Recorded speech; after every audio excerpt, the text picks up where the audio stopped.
இந்த வெயில் சீசனில் வந்து குழந்தைங்களுக்கு ஒரு 2-3 இன்ஃபெக்ஷன்ஸ் வந்து காமனாக வரும். ஸோ மம்ஸு, சிக்கன் பாக்ஸு, அது இல்லாமல் சாதாரண இன்ஃப்ளூயன்ஸா வைரஸ், இது வந்து வழக்கமாக வர்றது தான். இது வந்து நம்ம ஒவ்வொரு வருடமும் எந்த பகுதியில் எந்த அளவில் வந்திருக்குன்றது நம்ம தொடர்ந்து மானிட்டர் பண்ணிட்டு இருக்கோம். ஸோ இதுவரையில் கூடுதலாக சில இடத்துல கேஸ் ரிப்போர்ட் ஆயிருந்தாலும் இதனால எந்தவித பாதிப்பும் இல்லை, எந்தவித மரணமும் இல்லை. இது மோஸ்ட்லி இது வந்து ஒரு செல்ஃப் லிமிட்டிங் டிசீஸ் சொல்லுவோம். இது ஒரு சாதாரண சப்போர்ட்டிவ் ட்ரீட்மெண்ட் கொடுத்தாவே இது ஆட்டோமேட்டிக்காக ஒரு 4-5 நாளில் இது சரியாக போயிடும். ஒரு சிலருக்கு ஏதாவது காம்ப்ளிகேஷன்னா அதை ஹேண்டில் பண்ணுறதுக்கு உண்டான மருந்து மாத்திரைகளும் இருக்குது. இது ஆரம்ப சுகாதார அளவிலே வந்து அந்த ஒசல்டாமியர் ஆன்டிவைரல் ட்ரக்னு சொல்லுவோம். ஸோ இது வந்து போதுமான அளவுக்கு நம்மகிட்ட கையிருப்பு இருக்குது.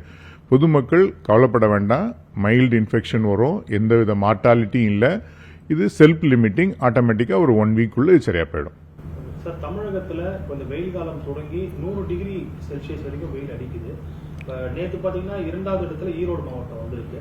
இப்போ நம்ம அந்த சைட்லலாம் நம்ம எப்படி சார் நம்ம இப்போ ஆரம்ப சுகாதார நிலையம் மூலியமா என்ன மாதிரியான ஸ்டெப்ஸ் தான்? ஓகே, ஸோ இப்போ மோஸ்ட்லி என்னென்னா இந்த மாதிரி ஹீட் ரிலேட்டட் இல்னஸ் அப்படின்னு எது இருந்தாலும் இதை ரிப்போர்ட் பண்ணுறதுக்காக ஒரு IHIP போர்ட்டல் அப்படின்னு ஒன்று இருக்குது. ஸோ இதில் வந்து அனைத்து ஆரம்ப சுகாதார நிலையங்களோ இல்லை மருத்துவமனைகளோ மருத்துவக் கல்லூரிகளோ இந்த மாதிரி ஹீட் ரிலேட்டடாக எந்த கம்ப்ளைண்ட் வந்தாலும் இதில் ரிப்போர்ட் பண்ண சொல்லியிருப்போம். அது இல்லாமல் ஏதாவது ஒரு சடன் டெத் ஏற்பட்டாலும் அதை நம்ம இன்வெஸ்டிகேட் பண்ணுவோம். இது ஹீட் ரிலேட்டடாக இல்லை வேறு ஏதாவது காரணங்களாக இருக்குன்னு. ஸோ ஃபார்ச்சுனேட்லாக இதுவரையில் வந்து எந்தவித பாதிப்பும் இல்லை.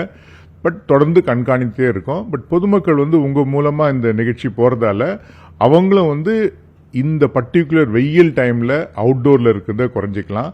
அது இல்லாமல் சில குறிப்பிட்ட தொழில்கள், அதாவது நம்ம வந்து அவுட்டோர் டெலிவரி பண்ணுறவங்க, இல்லை வெயிலில் வேலை செய்கிறவங்க, கட்டட தொழிலாளிகள், இல்லை இந்த செங்கல் சூழலில் இருக்கவங்க, இந்த மாதிரி ஒரு சில குறிப்பிட்டதில் வெயில் எக்ஸ்போஷர் இருக்கவங்களுக்கு என்ன அட்வைஸ் பண்ணியிருக்கோம்னா, ஒரு குறிப்பிட்ட கால இடைவெளியில் நிழலுக்கு வரணும், போதுமான அளவுக்கு தண்ணி எடுத்துக்கணும். ஸோ இது மாதிரி பண்ணிட்டு இருந்தாவே இந்த பாதிப்புலேருந்து நம்மளால தப்பிச்சிக்க முடியும். வெயில் காலன்றதால தண்ணி தாகம், இப்போ குழந்தைகள்லாம் ஜூஸ் ஐட்டம்ஸ் கேட்பாங்க, அவங்கெல்லாம் இப்போ இந்த மாதிரி உட்கொள்ளலாமா சார்? இந்த டைம்ல உட்கொண்டா அவங்களுக்கு என்ன மாதிரியான இன்ஃபெக்ஷன்ஸ் எல்லாம் வரும்? ஸோ பாதுகாப்பான குடிநீரை குடிக்கிறதால ஒன்றும் பிரச்சனை கிடையாது. அது இல்லாமல் இந்த மாதிரி பாதிப்பு இருக்கவங்களுக்கு ORS அப்படிங்கிறது அவைலபிளாக இருக்குது. இதில் சேஃப்டி முக்கியம். சேஃபான ட்ரிங்கிங் வாட்டர் குடிக்கிறதுல எந்த பிரச்சனையும் இல்லை. ஸோ இப்போ எங்களோட அட்வைஸே என்னன்னா, லோக்கலில் அவைலபிளான உங்கள் பழரசங்கள் அந்த மாதிரி ஜூஸஸ் எடுத்துக்கிறது பிரச்சனையே இல்லை. அதே மாதிரி நீங்கள் வீட்டில் தயாரிச்சிருக்க ஜூஸ் எடுத்துக்கலாம். இப்போ இந்த சீசனில் உள்ள ஃப்ரூட்ஸை நீங்கள் தாராளமாக எடுத்துக்கலாம். அது அப்படியேவும் சாப்பிடலாம், அதை ஜூஸ் பண்ணியும் சாப்பிடலாம். பட் ஆர்டிஃபிஷியல் இதுன்றது வந்து சேஃப்டி என்ஷூர் பண்ணணும். அது தகுந்த உரையோட தான் எடுத்துக்கணும்.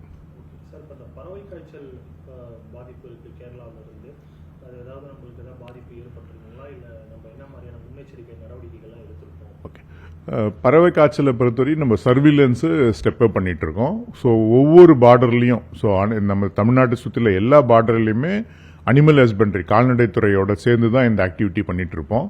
ஸோ அதாவது டெட் அனிமல்ஸ் எதாவது இருக்கா, பேர்ட்ஸ் இருக்கா, இல்லை அதனோட எக்ஸ்கிரீஷன் இருக்கா, அதனோட ஃபுட் ப்ராடக்ட்ஸ் ஏதாவது டிரான்ஸ்ஃபர் பண்ணுறோமான்றதை தொடர்ந்து மானிட்டர் பண்ணிட்டு இருக்கோம். ஹியூமன் இன்ஃபெக்ஷனை பொறுத்த வரைக்கும் இதுவரையிலும் எதுவும் ரிப்போர்ட் ஆகலை. அதையும் அதுக்கான வழிமுறைகளை தொடர்ந்து பின்பற்றிட்டு இருக்கோம். அப்படி தேவைப்பட்டால் இதுக்கு எப்படி மேனேஜ் பண்ணோன்ற ட்ரைனிங்ஸ் வந்து ஆல்ரெடி நம்மளோட டீமுக்கு தெரியும். அதுக்குண்டான மருந்து மாத்திரைகளும் நம்ம கைவசம் இருக்கு. இப்போதைக்கு பேர்டில் ஏதாவது வந்ததுன்னா அதை உடனுக்குடன் கண்டுபிடிச்சு அதுக்கு உண்டான நடவடிக்கை எடுக்கிறதுக்கு கால்நடைத்துறையோட சேர்ந்து பவர் பண்ணிட்டு இருக்கோம்.